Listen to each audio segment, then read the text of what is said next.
Beberapa waktu terakhir, masyarakat Indonesia dibuat terharu oleh karakter Kaluna di film Home Sweet Loan. Film itu menggambarkan perjuangan Kaluna sebagai seorang anak bungsu yang menjadi tulang punggung keluarga. Bagian akhir film menunjukkan ending bahagia pada kehidupan Kaluna.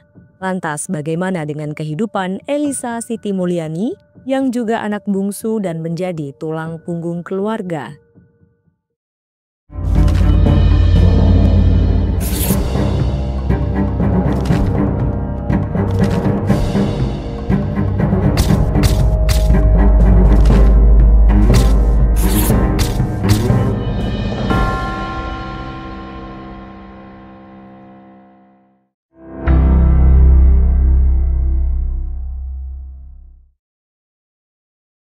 Menjadi anak bungsu seringkali dianggap manja dan pemalas oleh sebagian orang.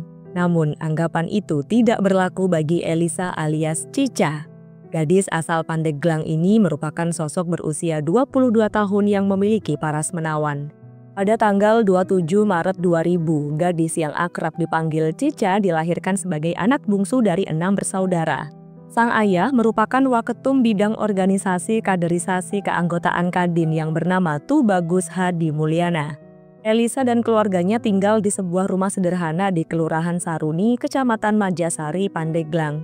Walaupun Tubagus sang ayah memiliki jabatan di lingkup pemerintah provinsi, ia dan keluarganya tidak mau hidup bermewah-mewahan. Tubagus menyadari bahwa jabatan mentereng yang dimilikinya tidak sebanding dengan upah yang diterimanya. Sebagai orang tua dari 6 orang anak, Tubagus dan istrinya mempunyai tanggung jawab yang besar dalam mengelola keuangan rumah tangga. Ia dan sang istri harus memikirkan masa depan anak-anak mereka. Ketika berusia 16 tahun, Elisa melanjutkan pendidikannya di SMKN 1 Pandeglang. Tak jauh berbeda dari remaja lainnya, kadang gadis itu pergi bermain dan belajar bersama teman-temannya. Elisa adalah seorang gadis yang memiliki kulit wajah bersinar dalam balutan hijab. Dia pun telah membuat orang-orang di sekitarnya terpikat dengan kecantikan alami yang dimilikinya. Tak terkecuali seorang pemuda berusia 23 tahun yang bernama Riko Ariska. Pria muda ini merupakan putra dari seorang polisi yang berdinas di Polsek Banjarsari, Kabupaten Lebak. Sejak duduk di bangku SMA, Riko telah menaruh hati pada gadis pujaannya. Usahanya dalam mendekati Elisa ternyata berbuah manis. Sang gadis menjadi luluh setelah melihat niat baik sang pemuda. Elisa pun bersedia menerima Riko sebagai kekasihnya. Pada awal masa pacaran, Elisa dan Riko melalui hari demi hari dengan rasa gugup sekaligus bahagia. Sang pria selalu berusaha membuat kekasihnya merasa nyaman, begitupun juga dengan sang gadis yang selalu berusaha tampil maksimal agar Riko tidak melirik wanita lain. Sebagai sejoli yang baru saja merasakan jatuh cinta, semuanya terasa sangat indah. Riko seringkali membuat kekasihnya tertawa lepas dengan selera humornya yang unik. Sementara itu, Elisa dengan kepribadiannya yang lembut mampu memberikan kenyamanan tersendiri bagi kekasihnya. Hubungan Riko dan Elisa sudah diketahui oleh pihak keluarga sang gadis. Riko memang sudah sering berkunjung ke rumah kekasihnya. Tubagus, sang ayah merasa tidak masalah dengan hubungan putrinya. Bagi pria itu, pacaran adalah hal yang lumrah di zaman sekarang dan remaja lain di luaran sana juga melakukan hal yang sama. Hari demi hari berlalu, hubungan Riko dan Elisa semakin terjalin erat. Rasa cinta yang tumbuh di antara sejoli itu semakin besar. Riko dan Tubagus juga terlihat semakin akrab. Mereka sering mengobrol bersama dan membahas hal-hal yang ringan. Waktu terus berjalan, Elisa dan Riko telah tumbuh menjadi insan yang lebih dewasa. Setelah lulus SMK, Elisa melanjutkan pendidikannya di Universitas Bina Bangsa dengan mengambil jurusan Sistem Informatika. Gadis itu menyadari bahwa usia sang ayah semakin bertambah tua. Suatu hari nanti, ayahnya akan berhenti bekerja atau pensiun dari jabatannya. Oleh karena itu, untuk meringankan beban orang tuanya, Elisa rela melakukan apa saja demi mendapatkan pundi-pundi rupiah. Sejak masuk masa perkuliahan, ia lebih banyak memiliki waktu luang karena jurusannya tidak memiliki jadwal kuliah yang terlalu padat. Pada saat itulah Elisa mulai mengais rezeki dengan usahanya sendiri, mulai dari menjadi MUA, berjualan makanan ringan, sampai menjadi beauty content creator. Kemampuan Elisa dalam merias wajah tidak bisa diragukan lagi. Setiap klien yang menggunakan jasanya selalu merasa puas dengan hasil akhir yang terlihat di cermin. Sebelum memberikan riasan kepada kliennya, Elisa merias dirinya sendiri terlebih dahulu. Setelah itu, ia akan mempromosikan hasil riasannya di media sosial. Saat awal-awal merintis usahanya, Elisa hanya mendapatkan penghasilan yang tergolong kecil. Hasil usahanya hanya mampu menutup kebutuhannya dan modal untuk memulai kembali usaha tersebut. Namun lama-kelamaan jerih payah gadis itu mulai bisa dirasakan. Penghasilan Elisa semakin hari semakin bertambah banyak sehingga dia mampu membayar biaya kuliahnya sendiri. Gadis itu sudah tidak lagi meminta uang kepada ayah dan ibunya. Bahkan Elisa sudah bisa membantu mencukupi kebutuhan sehari-hari di rumahnya. Dengan begitu, ia seolah-olah telah menjelma sebagai tulang punggung keluarga. Perekonomian keluarga gadis itu sedikit demi sedikit mulai membaik berkat kerja keras Elisa. Meski sibuk bekerja, sang gadis tidak pernah mengesampingkan tugas-tugas kuliahnya.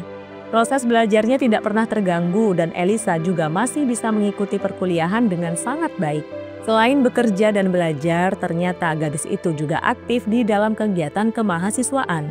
Rutinitas Elisa yang sangat padat tidak memudarkan hubungan percintaannya dengan Rico. Di sisi lain, sang pria juga telah mempunyai pekerjaan yakni sebagai tukang ojek online. Pria muda itu pun sudah bisa memahami kesibukan Elisa. Ia juga senantiasa memberikan perhatian dan mendukung kekasihnya.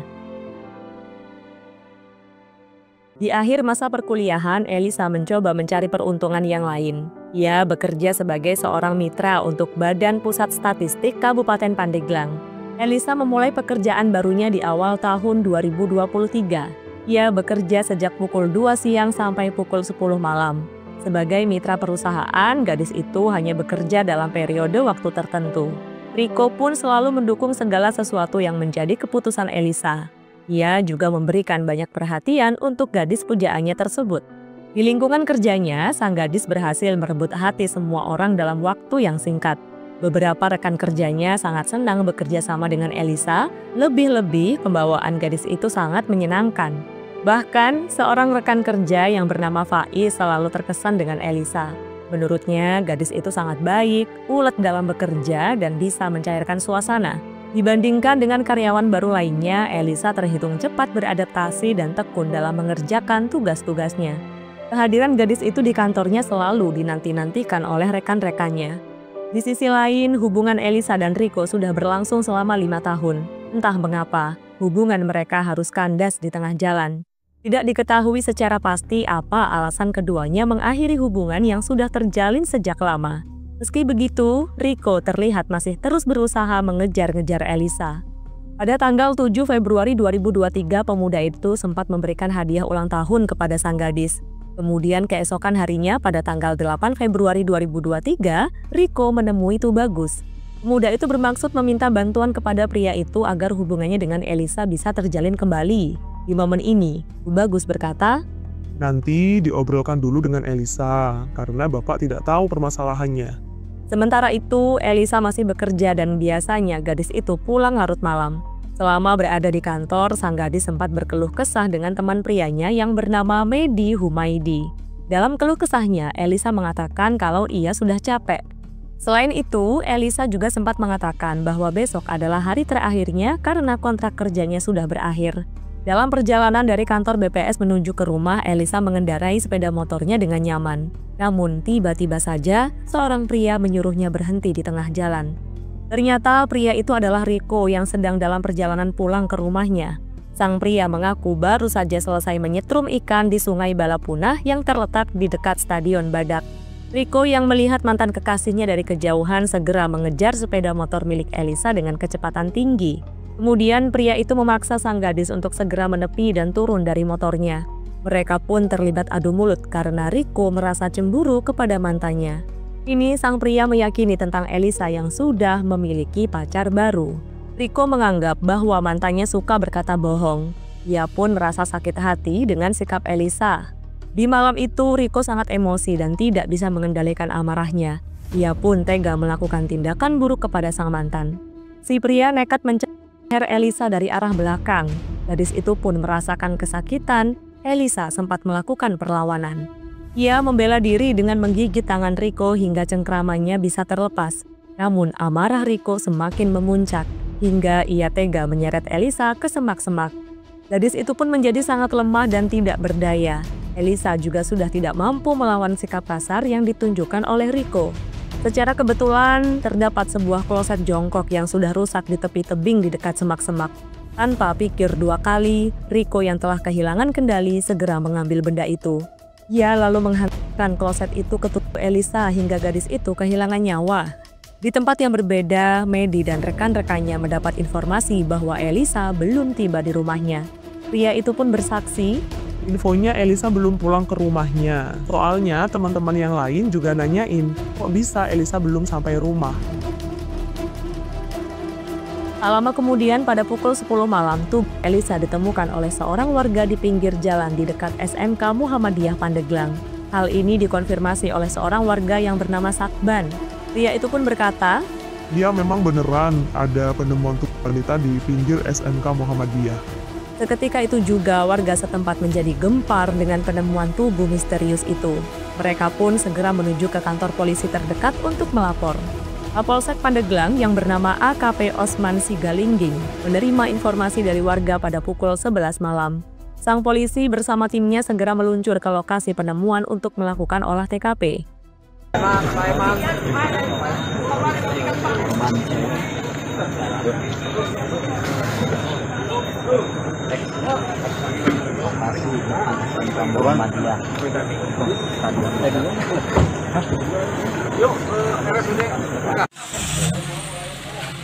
Baru sampai lokasi.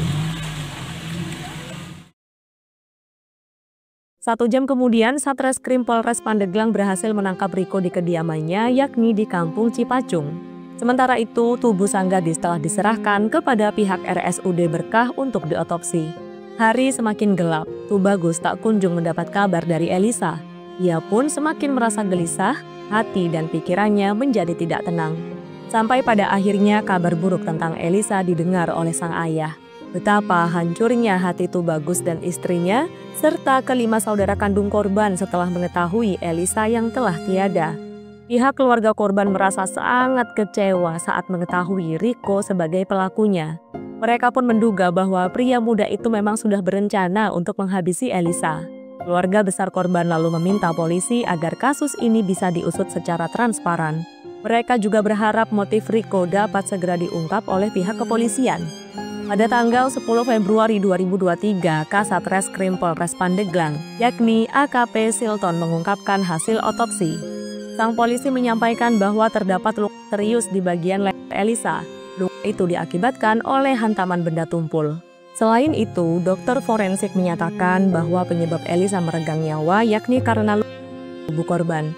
Terdapat luka rata pada bagian leher serta luka lecet dan memar yang diakibatkan hantam benda tumpul berupa kloset bekas. Menurut AKP Silton, melalui luka itu dapat diketahui kalau si pelaku telah menganiaya korbannya lebih dari 2 kali. Perlakuan itu mengakibatkan pendarahan pada selaput otak sang korban. Kala itu, kepada publik, Riko mengaku refleks mengambil kloset itu lalu membenturkannya ke tubuh Elisa. Menurut si pelaku, benda itu memang berada di sekitar lokasi kejadian.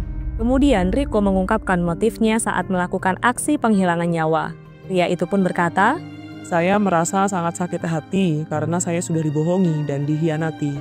Kemudian pada tanggal 22 Februari 2023, rekonstruksi digelar di 4 lokasi, yakni di depan kantor BPS, di sekitar Tugu Selamat Datang Cipacung, di depan Rumah Sakit Permata Ibunda, dan di semak-semak di dekat tebing.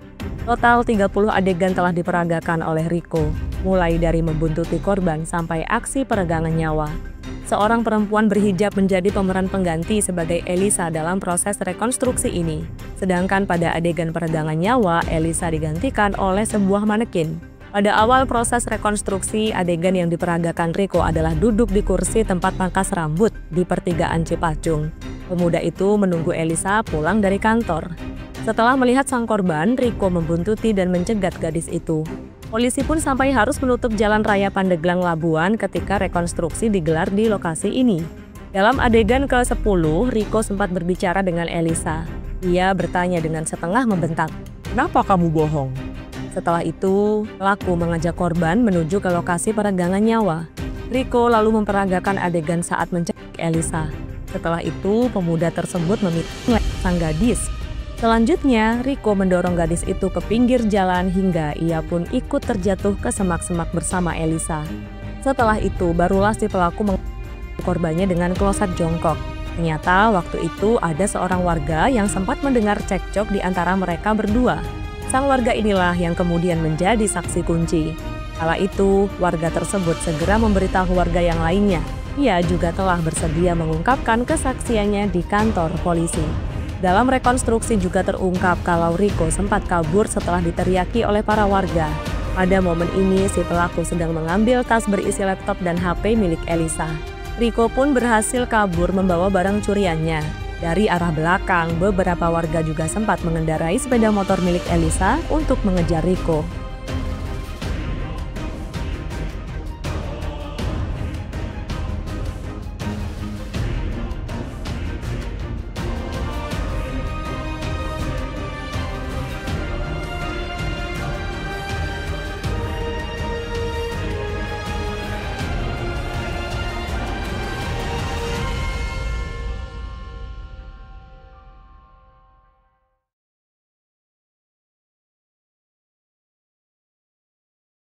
Pada tanggal 9 Oktober 2023 di Pengadilan Negeri Pandeglang diselenggarakan sidang pembacaan vonis terhadap Rico. Majelis Hakim menilai kalau sang tersangka telah melanggar pasal 338 KUHP.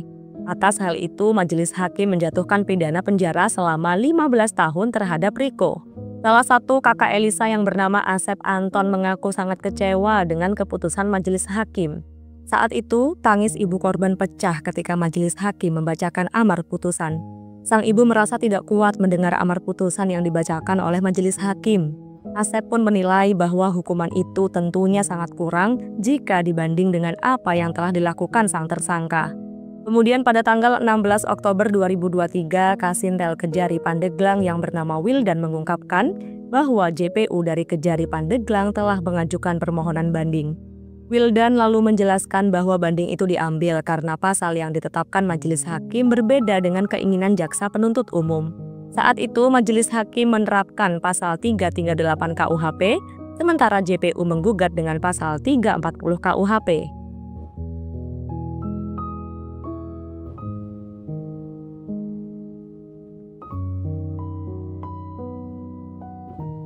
Sampai saat ini masih belum ada kejelasan terhadap hasil banding tersebut.